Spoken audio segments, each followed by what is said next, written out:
இன்னொரு சகோதரர் என்ன கேட்கிறாருண்டா, இந்த பிட்காயின் என்ற ஒன்று இருக்குது, டிஜிட்டல் நாணயங்கள், கிரிப்டோ கரன்சி பயன்படுத்துவது இஸ்லாத்துல கூடுமா கூடாதா விளக்கவும் என்று கேட்டிருக்கிறார்.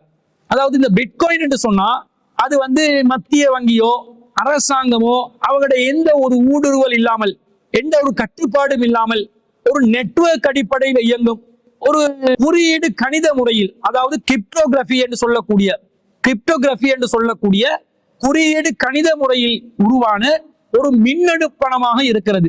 அதாவது டிஜிட்டல் நாணயமாக, டிஜிட்டல் மூலமாக உருவாக்கப்படும் ஒரு நாணயம்.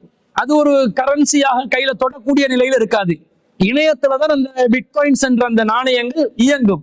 இப்படி ஒரு நவீன முறையில் ஒரு நாணய முறையை அறிமுகப்படுத்தி தந்திருக்கிறார்கள். இது மார்க்கத்துல கூடுமா, இது சரியா என்பதுதான் அவருடைய கேள்வியாக இருக்கிறது.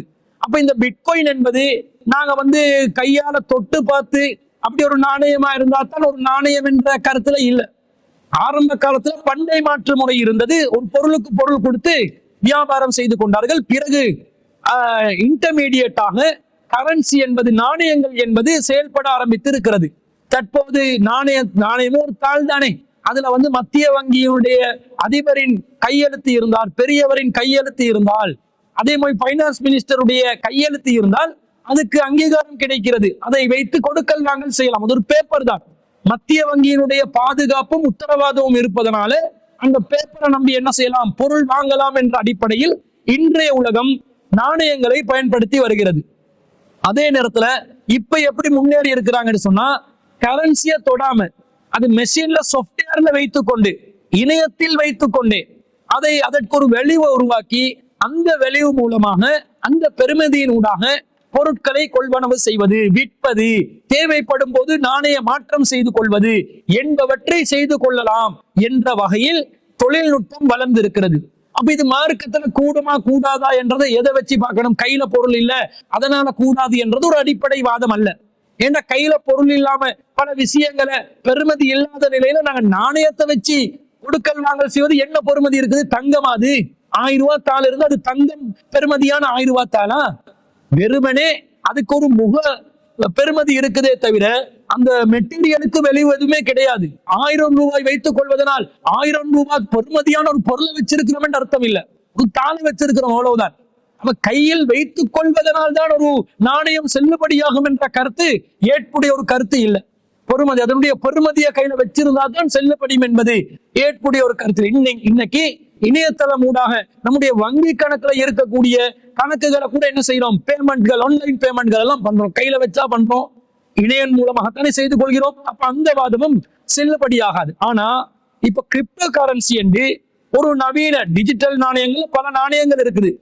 ஆனால் மக்கள் மத்தியில அதிகமாக பயன்பாட்டுக்கு வந்திருக்கக்கூடிய கிரிப்டோ கரன்சியாக இருக்கக்கூடியது பிட்காயின். இந்த பிட்காயின் என்றது 2008 சத்தோஷி நக்காமோட்டோ என்று சொல்லக்கூடிய ஒருவன், ஒரு மர்மமான நபர் உருவாக்கிறான். 2008 இருந்து 25 வரை காட்டணும், கிட்டத்தட்ட 17 வருடங்களாக இந்த பிட்காயின் என்றது மக்கள் மத்தியிலே பரவலாக்கம் செய்யப்பட்டு பலரும் அதை அங்கீகரிக்கக்கூடிய ஒரு நிலை வந்திருக்கிறது. பல நாடுகள் அங்கீகரிச்சிருக்கிறாங்க, சில நாடுகள் தடுத்தும் இருக்கிறாங்க. ஆனா பலர் என்ன செய்யறாங்க, ஏற்றுக்கொள்கிறாங்க.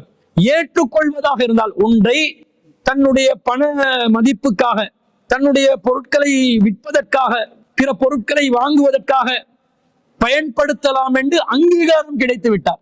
அங்கீகாரம் தான் பணத்துக்கு முக்கியம். அங்கீகரிக்கவில்லை என்றால் ஒரு பணத்துக்கு எந்த ஒரு செல்வாக்கும் இல்லை. அங்கீகாரம் கிடைக்கக்கூடிய நிலையில் ஒன்று வருமேயானால், அது மக்கள் அதிகமாக ஏற்றுக்கொள்வார்களே ஆனால் அது அங்கீகரிக்க வேண்டியதுதான். அது கூடாது என்று சொல்வதற்கு எந்த முகாந்திரமும் இல்லை. ஆனா இதுல உள்ள பிரச்சனை என்ன?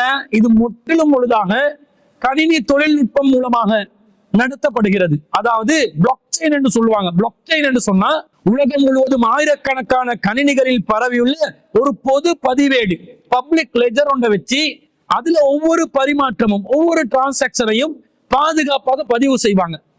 பிட்காயின் விலை ஏறும் போது அதை பல பேர் விற்பாங்க, விலை குறையும் போது வாங்குவாங்க.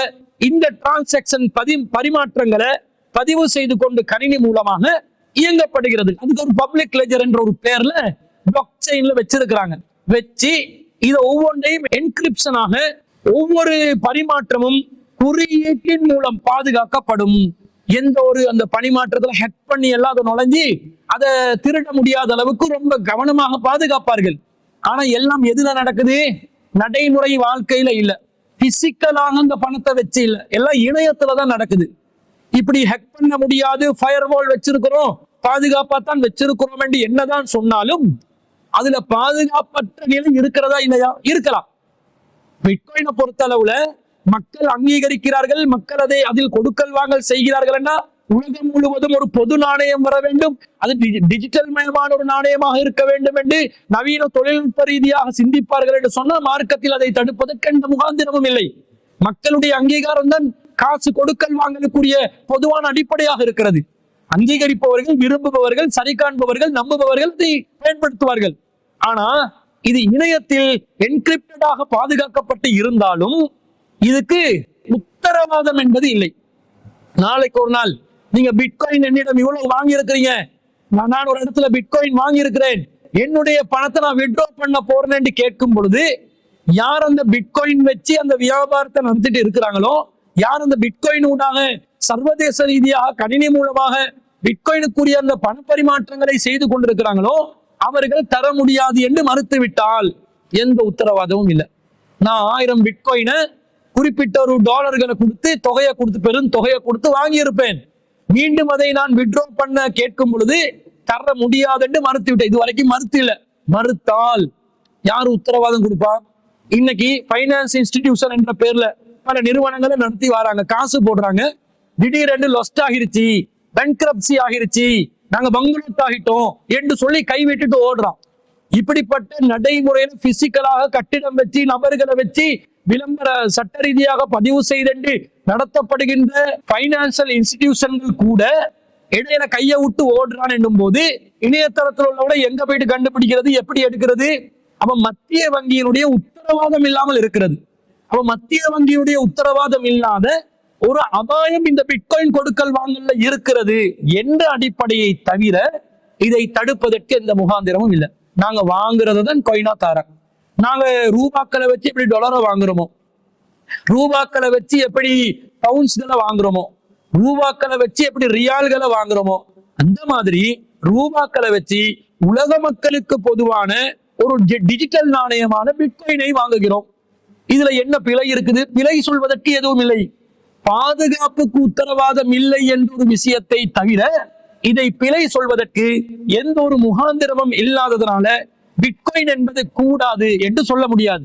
ஆனா பிட்காயின்ல சூதாட்டம் நடக்கலாமான்னு கேட்டா நடக்கலாம். காசு பணம் பரிமாற்றத்துல சூதாட்டம் நடக்கிற மாதிரி பிட்காயின்லயும் சூதாட்டம் நடக்கலாம். நாங்க சூதாட்டத்தை அங்கீகரிக்கவில்லை. எதை சொல்றோம்? நீங்க பிட்காயின்ல டாலர் கொடுத்து பிட்காயின் வாங்குறீங்க, அந்த பிட்காயினை வைத்து உங்களுக்கு சர்வதேச சந்தையில ஆன்லைன் மார்க்கெட்ல பொருட்களை கொள்வனவு செய்யலாம். இதுல என்ன சூதாட்டம்? ஒரு சூதாட்டமும் இல்லை. நாம கொடுத்த காசுக்கு பிட்காயினை வச்சு வாங்குறோம். நிறைய டாலர்கள் டிஜிட்டல் நம்பர்ல அக்கௌண்ட்ல வைக்கிறத விட பிட்காயின் குறிப்பிட்ட அளவுல வச்சு கொள்ளலாம். அந்த அடிப்படையில வைப்பது மார்க்க ரீதியா தடை என்று சொல்ல முடியாது. அதே நேரத்துல ஒருத்தன் பிட்காயினை வச்சு சூதாட்டத்துல அதை முதலீடு செய்ய நினைத்தால் அவன் சூதாட்டத்துல முதலீடு செய்வதுதான் தடையாகுமே தவிர பிட்காயின் தடையாகாது. டாலரை சேமிச்சு வைக்கலாம், அந்த டாலரை கசினோவிலோ அல்லது ஆன்லைன் சூதாட்டத்திலோ பயன்படுத்துவது கூடாது. அதே போன்று பிட்காயினை சேமித்து வைக்கலாம், அதை சூதாட்டத்தில் பயன்படுத்துவது கூடாது என்றுதான் பிரித்து கொள்ள வேண்டும். பிட்காயின் என்பது நவீன ரீதியாக தொழில்நுட்ப ரீதியாக பயன்படுத்தப்படுகின்ற ஒரு டிஜிட்டல் நாணயம். அதை தடை செய்வதற்கு எந்த முகாந்திரமும் இல்லை. ஆனால் மத்திய வங்கியினுடைய பாதுகாப்பு உத்தரவாதம் இல்லாததனால் அதிலே ஒருவர் ஒரு நாள் அல்லது ஒரு நாள் ஏமாற்றம் அடையும் அபாயம் இருக்கிறது. இந்த ரிஸ்கை பொறுப்பெடுப்பதற்கு தயாரானவர்கள் அதை பொறுப்பேற்றுக் கொள்ளலாம். சில நாடுகள் அதை தடை செய்திருக்கிறார்கள், சில நாடுகள் அதை அனுமதித்திருக்கிறார்கள். தடை செய்திருக்கிறார்கள் என்பதை வைத்து கூடாது என்று சொன்னால், அனுமதித்திருக்கிறார்கள் என்பதை வைத்து கூடும் என்று சொல்ல வேண்டிய நிலை வரும். இதை வச்சு பார்க்கறது இல்லை. ஒவ்வொரு நாடும் அவங்களுடைய பொருளாதார நிலையை வைத்து பிட்காயின் கூடுமா கூடாதான்னு முடிவெடுப்பாங்க. நம்ம நாட்டுல பிட்காயின் பயன்படுத்துவதற்கு தடை என்று எங்கும் அறிவிக்கப்படவில்லை. இப்படி அறிவிக்கப்பட்டால் அது சட்ட ரீதியாக கூடாது என்று ஆகும், மார்க்க ரீதியாக கூடாது என்று ஆகாது என்பதை நாங்கள் புரிந்து கொள்ள வேண்டும். எனவே பிட்காயின் பயன்படுத்துவது மார்க்க ரீதியாக தடுக்கப்பட்ட ஒரு காரியம் இல்லை என்பதுதான் அந்த கேள்வி கேட்ட சகோதரருக்கு பதிலாக நாங்கள் பதிவு செய்து கொள்கிறோம்.